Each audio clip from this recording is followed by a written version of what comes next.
तो फ्रेंड्स, अगर आपको भी बुटीक खोलने रिलेटेड कुछ प्रॉब्लम है कि आप पूरा काम सीख चुके हैं, काफ़ी ट्रेंड है, लेकिन फिर भी बुटीक खोलने से थोड़ा सा घबराते हैं, बुटीक कैसे खोलना है, किस तरह स्टार्ट करना है, तरह तरह की प्लानिंग आप करते रहते हैं, महीने बीत गए, 2 महीने बीत गए, 6 महीने बीत गए, बस प्लानिंग करते रहते हैं और बुटीक आप नहीं खोल पाते।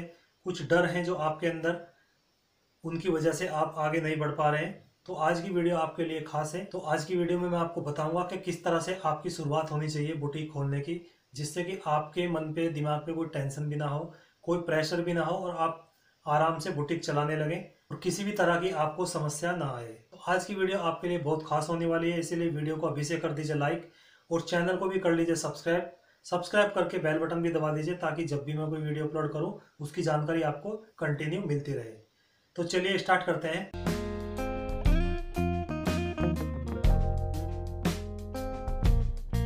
तो फ्रेंड्स, मैंने देखा है कुछ लड़के लड़कियां, युवक युवतियां काम सीख चुके होते हैं, काम जानते हैं, ज़्यादा नहीं तो थोड़ा जानते हैं, और वो बुटीक खोलने की प्लानिंग करते रहते हैं कि बुटीक कैसे खोला जाए।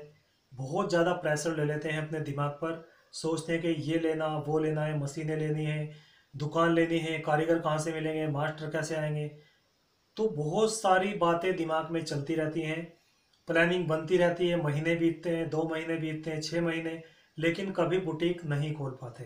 तो आज की वीडियो में मैं आपको बताऊंगा कि किस तरह से आपको शुरुआत करनी चाहिए बुटीक खोलने की, ताकि आपका बुटीक कंटिन्यू चलता रहे और अच्छे से आप तरक्की करते रहें। तो देखिए, मैं आपको प्रैक्टिकली बताऊंगा कि बुटीक की शुरुआत आपको कैसे करनी है। सबसे नंबर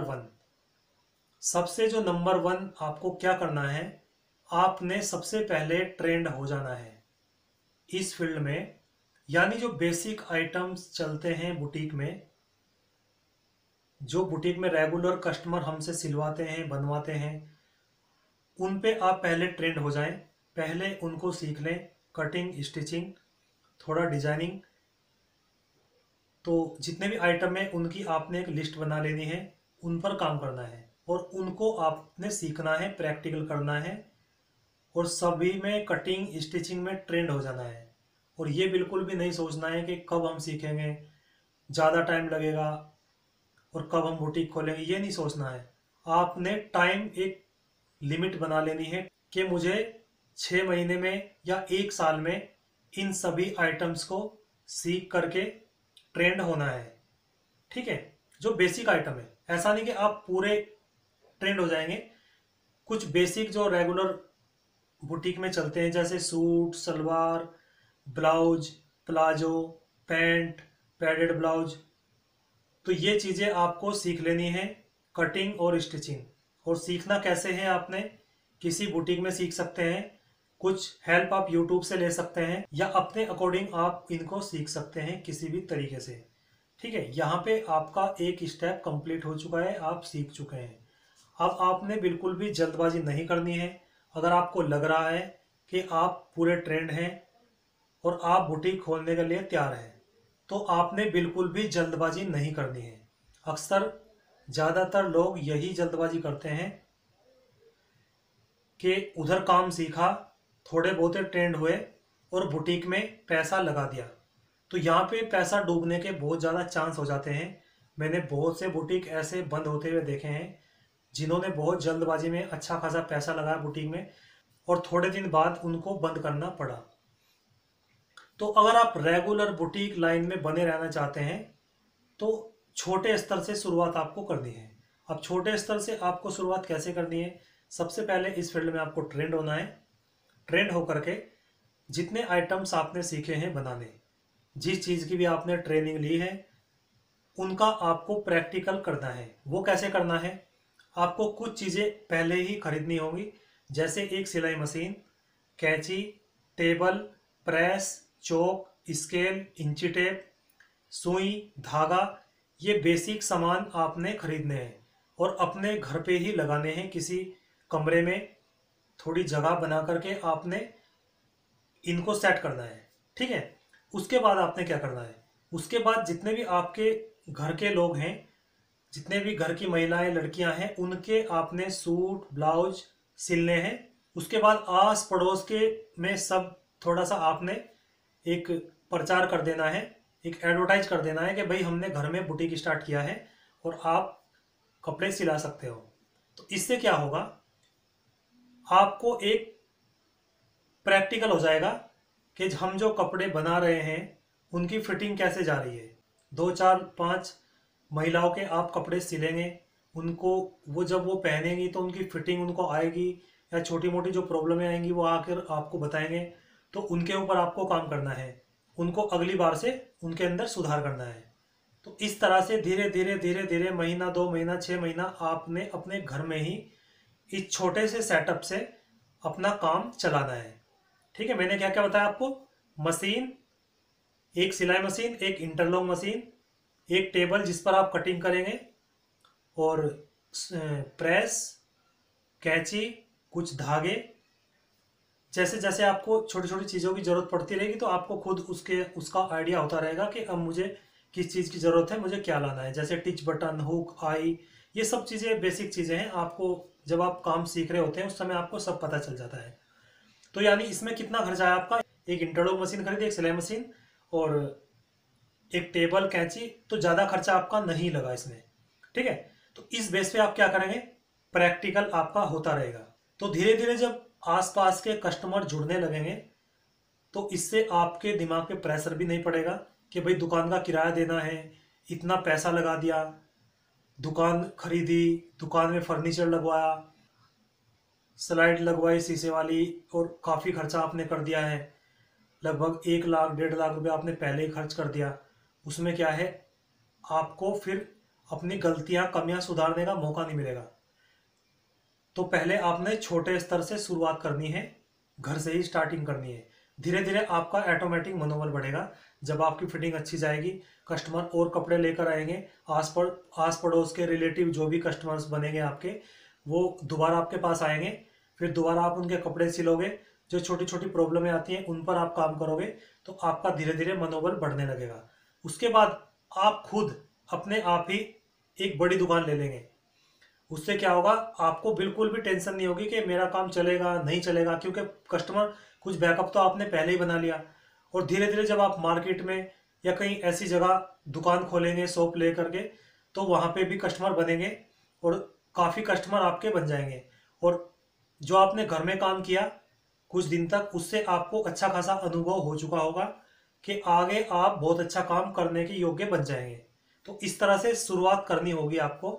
और धीरे धीरे आपने, अगर एक्स्ट्रा आपने इनकम बढ़ानी है तो कुछ कपड़े, फैब्रिक, सूट पीस, कुछ ऐसी चीज़ें भी आप रख सकते हैं अपने बुटीक में। उसके बाद क्या होगा, आपको कुछ कारीगरों की ज़रूरत पड़ेगी। जैसे आपका ज़्यादा काम बढ़ने लगेगा, प्रैक्टिकल आपने खुद किया, आप खुद ट्रेंड हैं, आप कटिंग करते हैं, आप नाप लेते हैं, आपने खुद सिलाई भी की हुई है, तो आपका अनुभव ज़्यादा होता है। ठीक है, तो जिसको आप रखोगे कारीगर को, तो जो प्रैक्टिकल आपका पहले ही हो चुका है, उसका क्या फ़ायदा आपको मिलेगा। देखिए, उसका फ़ायदा ये आपको मिलेगा, जब आपका काम ज़्यादा बढ़ेगा, आपको किसी कारीगर की ज़रूरत होगी या मास्टर की ज़रूरत होगी, और जब आप अपने बुटीक में कारीगर को रखोगे तो कारीगर के अंदर भी जो कमियां हैं उसको आप पकड़ पाओगे। यानी जो वह स्टिच करेगा, डिजाइनिंग करेगा, उसको आप उसके बनाए हुए कपड़े को, पीस को चेक करोगे, उसमें जो कमियां होंगी उसको आप पकड़ पाओगे और उसको समझा पाओगे कि देखिए भाई ये ऐसे नहीं, ऐसे किया जाता है। या वो अगर नहीं भी सीखा हुआ है तो उसको आप ट्रेंड भी कर सकते हैं।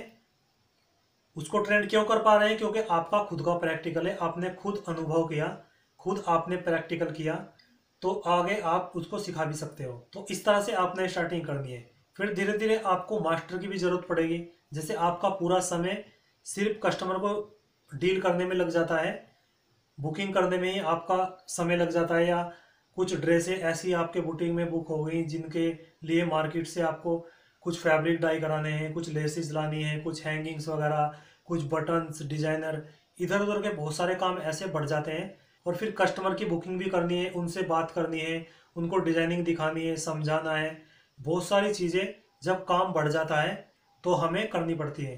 तो ज़्यादातर हम फिर मशीन पे नहीं बैठ पाते, स्टिच नहीं कर पाते फैब्रिक, तो उसके लिए हमें कारीगर की ज़रूरत पड़ती है। और उसके बाद कटिंग तो हम कर ही लेते हैं, कटिंग करके हम ज़्यादातर, हमें कटिंग खुद ही करनी चाहिए अपने बुटीक में। उसके बाद आपको मास्टर की भी ज़रूरत पड़ेगी, तो मास्टर को भी आप अपने अकॉर्डिंग तैयार कर सकते हैं, उनको अपने हिसाब से ढाल सकते हैं, अपने हिसाब से उनसे कटिंग करवा सकते हैं। उनकी कटिंग में कोई प्रॉब्लम होगी तो उनको आप समझा सकते हो, समझा इसीलिए सकते हो क्योंकि आपने पहले ही प्रैक्टिकल अपना कर लिया है। 6 महीने तक आपने घर में ही अपना बुटीक चलाया, उससे आपको काफ़ी अनुभव हो चुका होता है। तो इस तरह से आपको बुटीक स्टार्ट करना है। धीरे धीरे जब आप करते रहोगे तो बहुत अच्छी खासी नॉलेज होती रहेगी। और कुछ चीज़ें तो कस्टमर भी हमें सिखा देता है। कस्टमर जब तरह तरह के ड्रेसें लाते हैं, उनके ऊपर हम काम करते हैं, उनके पैटर्न तैयार करते हैं, पेपर से पैटर्न कट करते हैं, उनको बनाने की कोशिश करते हैं। हमें कोई आइटम नहीं भी आ रहा है तो हम उसको बनाने की कोशिश करते हैं, यूट्यूब से देखते हैं, या कोई अपने आसपास के जानकार मास्टर होते हैं उनकी हेल्प लेते हैं। तो इस तरह से हम उनको बना ही लेते हैं।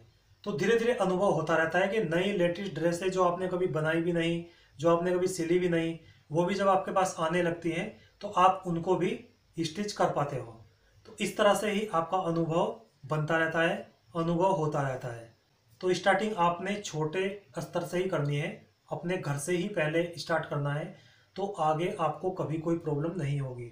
छोटे स्तर से शुरू करोगे तो धीरे धीरे आपको बिना किसी प्रेशर के प्रैक्टिकल होगा, और इतना आपकी प्रतिभा मजबूत हो जाएगी कि आप आगे बड़ा बुटीक भी खोल सकते हो। तो ठीक है, ये तो रही बुटीक खोलने की बात। अब मैं बात करता हूँ उन लोगों की जो अच्छा खासा खर्चा कर देते हैं, जैसे थोड़ा बहुत कहीं से काम सीखा और बुटीक खोलने की प्लानिंग करने लगे कि यार मास्टर रख लेंगे, 2 कारीगर रख लेंगे, मास्टर कटिंग करेगा, कारीगर बनाएंगे, और हम सिर्फ बुकिंग करेंगे और बाकी ऐसे ही काम चल जाएगा। तो क्या करते हैं, वो एक शॉप ले लेते हैं अच्छी खासी महंगी, उसमें फर्नीचर लगाते हैं, सारा कुछ पहले ही तैयारी कर लेते हैं, मशीनें खरीद लेते हैं, एक्स्ट्रा एक्स्ट्रा चीज़ें जो है पहले ही बुटीक में बुटीक में इन्वेस्ट कर देते हैं। तो यानी 1 1.5 लाख या 2 लाख, 3 3 लाख तक, 4 4 लाख तक लोग लगा देते हैं। उसके बाद ओपनिंग करते हैं, एक उद्घाटन करते हैं जिसमें सबको बुलाते हैं। उसके बाद धीरे धीरे ग्राहक आते हैं, तो वहाँ पे क्या होता है, मास्टर उन्होंने रखा, टेलर रखा, सिलाई वाला कारीगर रखा, तो अचानक क्या होता है, थोड़े दिन काम चलता है क्योंकि आपको तो पूरी नॉलेज है नहीं। उसमें क्या होता है, ज़्यादातर मास्टर और कारीगर के ऊपर डिपेंड रहता है काम, और मास्टर कारीगर का कुछ पता होता नहीं है अचानक कब उनको काम छोड़ के जाना पड़े, क्योंकि उनके भी अपने बहुत सारे काम होते हैं। तो क्या होता है, कारीगर तो जाते आते रहते हैं और मास्टरों का भी कोई पक्का पता नहीं रहता। कोई ऐसा एग्रीमेंट अगर आप कर लें कि भाई 5 साल तक हमारे पास ही तुम्हें काम करना है, अगर आप एग्रीमेंट करते हैं तो आप थोड़ा सा सिक्योर हो जाते हैं।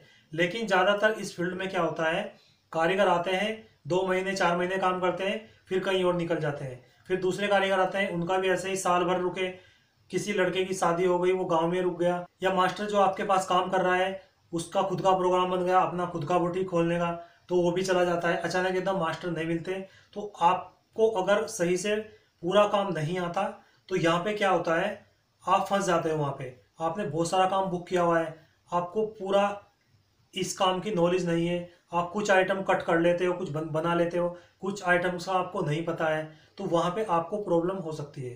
तो इसलिए मेरा कहना है, पहले आप ट्रेंड बने, उसके बाद घर से बुटीक स्टार्ट करें, उसके बाद जब आप 6 महीने कम से कम आप घर पे चलाएं, धीरे धीरे आपका इतना मनोबल बढ़ेगा कि आप बड़ा बुटीक खोल कर भी आराम से काम चला सकते हैं। रही बात कारीगरों की, कारीगर आप रखेंगे, कारीगरों को खुद कटिंग करके देंगे, मास्टर भी रख लेंगे, अचानक मास्टर भी चला गया, कारीगर भी अगर चले गए तो आप खुद उसको काम को संभाल लोगे। तो बहुत छोटी छोटी बातें हैं जो हमें ध्यान में रखनी चाहिए। तो मेरा खुद का अनुभव है जो मैंने आपको बताया, मैंने भी ऐसे स्टार्ट किया था, मैं कहीं कारीगरी करता था और धीरे धीरे मैंने फिर घर से ही एक मशीन से काम स्टार्ट किया था, और 6 महीने तक मैंने घर में ही ऐसे ही काम चलाता रहा, कस्टमर बनते रहे। धीरे धीरे डिज़ाइंस की बुक ले आया, धीरे धीरे मैंने अपना सेटअप पूरा लगा दिया। उसके बाद फिर मैंने अपनी दुकान खोली, जो कि आज बहुत अच्छा बुटीक मेरा चल रहा है। 4 कारीगर काम कर रहे हैं मेरे पास, और मैंने मास्टर भी रखा, लेकिन मास्टर ने मेरे हिसाब से कटिंग नहीं की, तो मैं कटिंग तो मैं खुद ही करता हूँ, पर कारीगरों से मैं बनवाता हूँ। कुछ पिको फॉल वाली लड़कियाँ हैं जो पिको फॉल करती हैं, कुछ तुरपाई वाली लड़कियाँ हैं, एक दो जो कि तुरपाई करती हैं, कच्चा बच्चा जो सिलाइयाँ खोलती हैं, छोटा मोटा काम जो होता है वो करती हैं। तो एक स्टाफ मैंने ऐसे फिर बना लिया, क्योंकि मैंने काफ़ी प्रैक्टिस पहले कर चुका था। 6 महीने तक मैंने प्रैक्टिस करी, सालों तक कारीगरी करी, तो काफ़ी अच्छा खासा अनुभव मुझे हो चुका था। तो मैंने ये चीज़ें आपको इसलिए बताई ताकि आप भी एकदम से पैसा लगाकर फंस ना जाएं, कहीं आपको भी बुटीक बंद ना करना पड़े। तो आपको जैसे मैंने बताया छोटे स्तर से ही आपको काम स्टार्ट करना है, ठीक है। बिल्कुल भी जल्दबाजी नहीं करनी है, प्रेशर नहीं लेना है। जितना कम खर्चे से आप स्टार्ट करेंगे, घर में करेंगे, तो आप फ्री होकर के काम कर सकते हैं, प्रैक्टिकल कर सकते हैं, आराम से आप सिल सकते हैं। आपको कोई हड़बड़ी नहीं रहेगी कि किराया देना है, कारीगर का देना है, ये करना है, वो करना है, बहुत ज़्यादा काम है। तो बहुत ज़्यादा प्रेशर आपके सर पे नहीं होगा। तो ठीक है फ्रेंड्स, मुझे उम्मीद है आपको काफ़ी नॉलेज इससे मिली होगी। तो वीडियो पसंद आई तो उसको लाइक कीजिए और चैनल को सब्सक्राइब भी कर लीजिए। सब्सक्राइब करके बेल बटन भी दबा दीजिए ताकि जब भी मैं कोई वीडियो अपलोड करूँ उसकी जानकारी आपको मिलती रहे। तो मिलते हैं किसी नॉलेजेबल नेक्स्ट वीडियो में, तब तक के लिए नमस्कार दोस्तों।